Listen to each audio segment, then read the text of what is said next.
sang hin local mo kan school ah hian som vel bo chun ni nga ro te chi sang sang tin chaw hi kan lo pe thina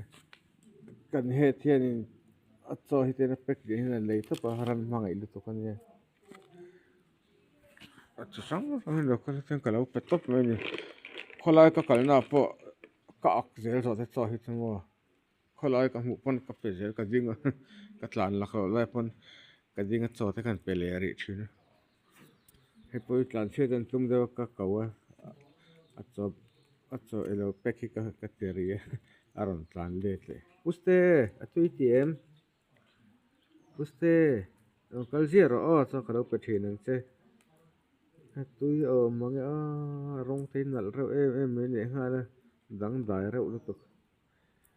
ru sura he khuan nuam lo lu tu kan school kot po adia ko ngai nam lo puste ette ur o atui ti ne hai kan petar sa nge ai du chu su ai ro se tam lom so de kan lei le me nga zo le